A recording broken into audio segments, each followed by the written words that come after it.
La clameur de mes tourments semble appartenir au passé. Le temps du déni, de la rage et de l'apitoiement est révolu. Seul compte à présent la reconnaissance de mon histoire, celle d'une lutte déchirante pour la dignité. Reconnaître, c'est permettre à des plaies indélébiles de cicatriser. Voici donc mon histoire. L'histoire d'une âme et d'un corps mutilés, humiliés, déchus de leur humanité, mais victorieux.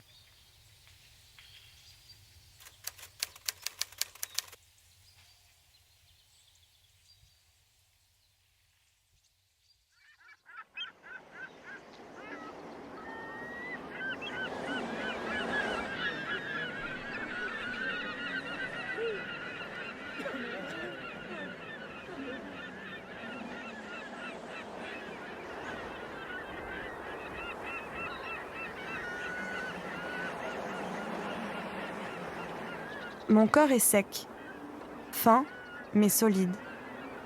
Marque d'une existence simple, laborieuse et baignée d'une énergie solaire.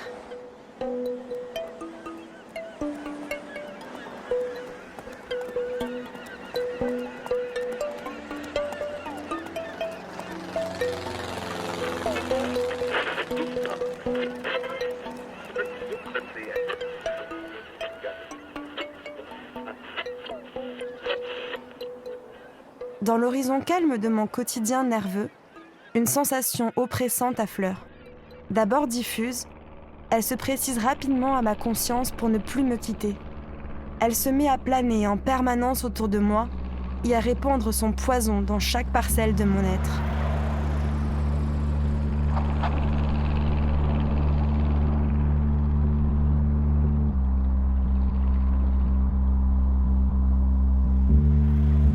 Maintenant, je la vois très distinctement. Je peux la nommer. Je ne peux plus l'ignorer. Cette idée fixe qui me broie de l'intérieur.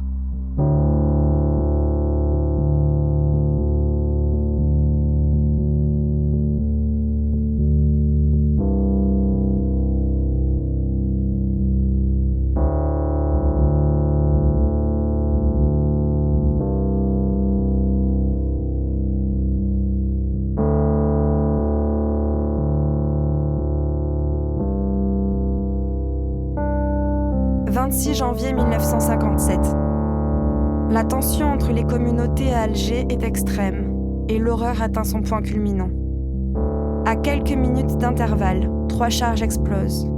Au bar l'automatique, puis à la cafétéria et finalement au café du Coq Hardy. L'exécution de ces attentats est confiée à 4 femmes. Danielle Mine, accompagnée de Zaya Kerfala pour sa première mission, Zoubida Fadila et Djanila Bouaza. Elles viennent ainsi grossir les rangs des poseuses de bombes, figure emblématique de la résistance des femmes algériennes. Ces jeunes femmes feront par la suite l'objet d'un véritable culte médiatique, notamment à travers des films qui exalteront leurs combats et leurs sacrifices, comme en témoigne cette fiction de Gillo Pontecorvo.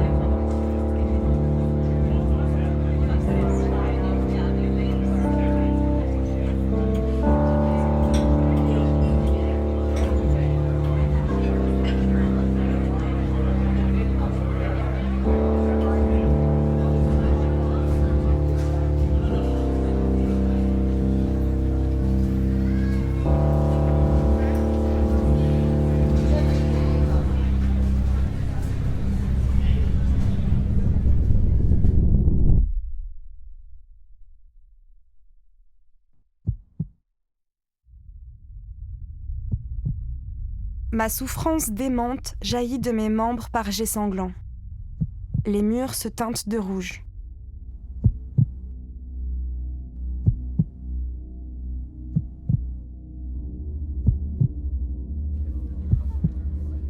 Mais déjà, les autres accourent, terrifiés, démunis, fascinés et trop vite détachés.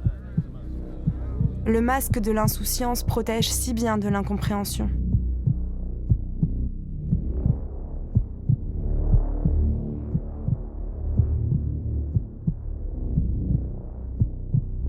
Après un tel déchaînement de fureur, Plus possible d'exprimer impunément ma douleur enragée. Les gardiens de mon passé supplicial s'activent. Systématiquement, ils viennent briser ma résistance. Faire sauter le cadenas de ma détermination. Forcer la serrure de ma conscience combative.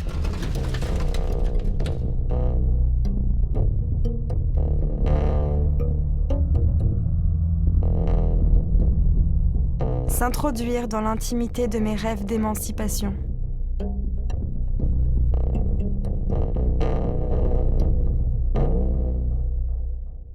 Déchirer l'espoir d'une vie plus supportable.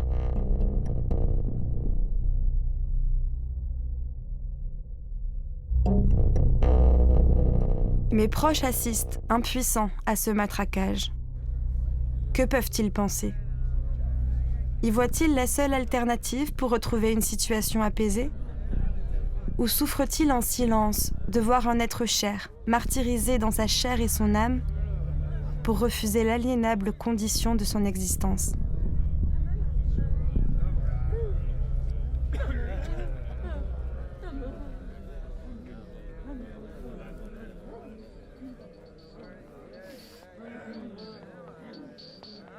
La vie semble alors reprendre son cours normal.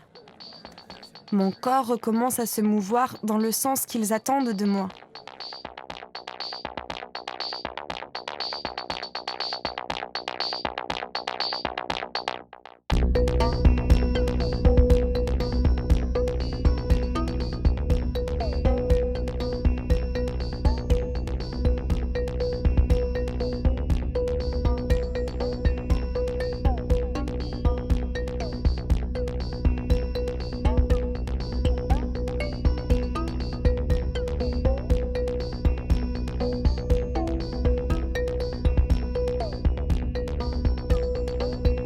Je me remets au travail.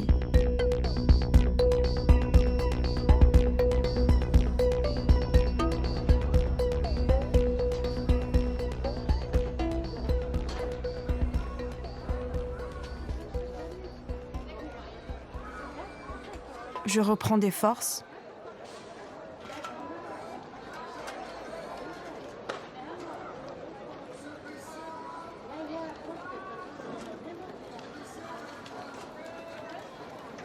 Je retrouve l'agitation citadine. Mais à y bien regarder, cette effervescence sonne faux. Un petit quelque chose d'affecté, à peine perceptible. Un petit rien de trop. D'ailleurs, mes gardiens ne sont pas complètement dupes.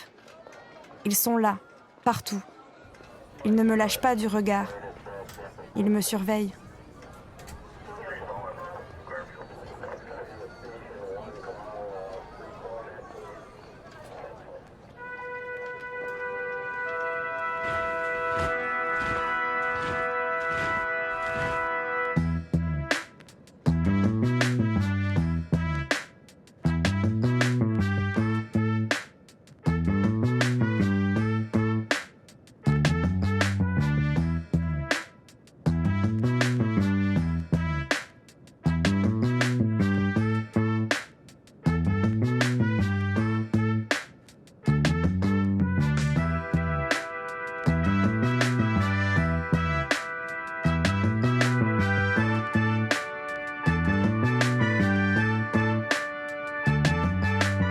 Mes gardiens sont malins.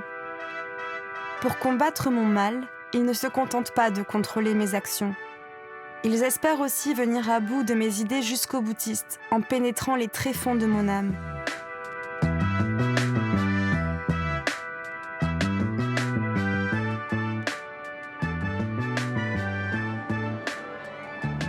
À coups de sons et d'images, ils croient pouvoir me faire oublier mes aspirations démentes et les chasser définitivement.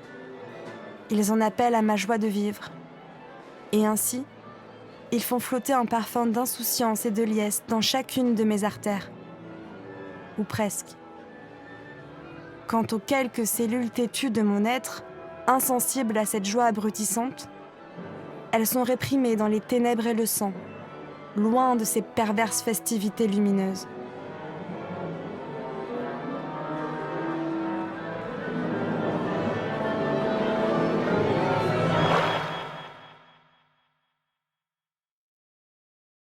En 1957, la torture est utilisée à une large échelle à Alger par les troupes du général Massu, à qui les autorités politiques ont remis les pleins pouvoirs pour rétablir l'ordre dans la ville.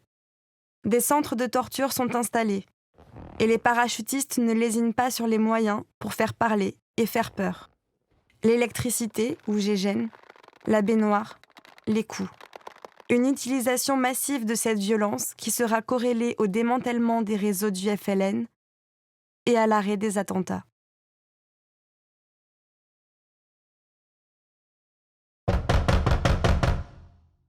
Je ne dors plus. Je sais qu'à tout moment, mes gardiens peuvent débarquer dans ma chambre pour vérifier que je ne résiste pas. Ils ne font plus dans la dentelle. Ils ont arrêté de croire à une possible rémission.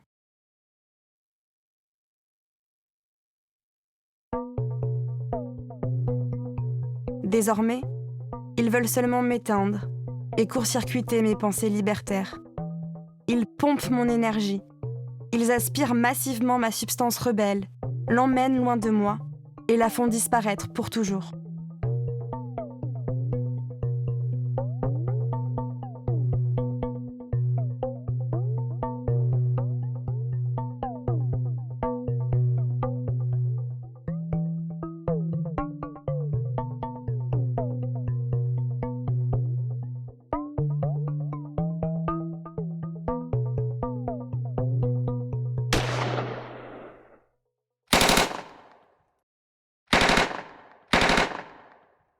En s'appuyant sur des méthodes de travail dites policières, les parachutistes remontent les réseaux, découvrent les caches, débusquent les chefs du FLN installés dans la ville.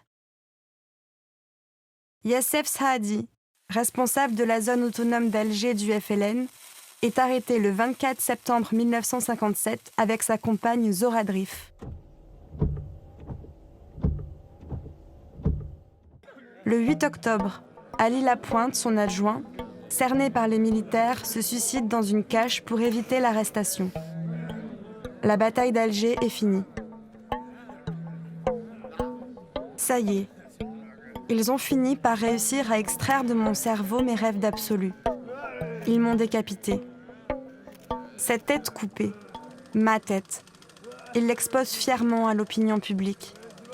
Et bien sûr, ils enregistrent avidement ma défaite, leur victoire. Il faut que le futur se souvienne que j'ai perdu.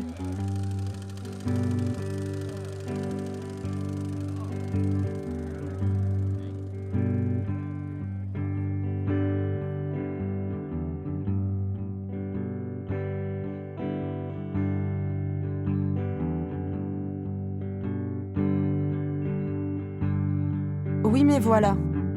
Il y a en moi une énergie de vivre qui ne s'éteint jamais. Mon cœur continue de battre. D'abord de façon à peine perceptible, puis de plus en plus intensément. Cette pulsation sauvage se propage dans mon corps. Elle se déverse dans mes artères, agite chacun de mes membres jusqu'aux plus lointaines de ses extrémités.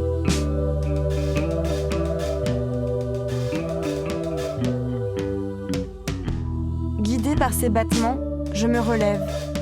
Je me remets à marcher, puis à courir. Je me remets même à penser. Et finalement, c'est cet élan de vie indomptable qui va triompher. C'est moi qui serai la vainqueur.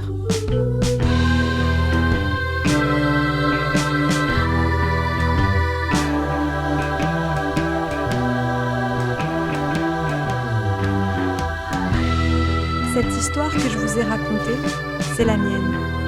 Elle est marquée dans ma chair et pourtant, elle devient de plus en plus vaporeuse dans mes pensées. À la fois lointaine et proche, elle me revient parfois avec intensité pour ensuite s'évanouir dans le flot de mes idées.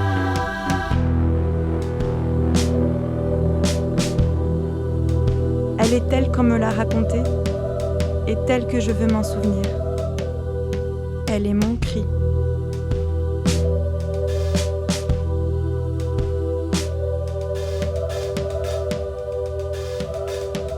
Je suis la bataille d'Alger.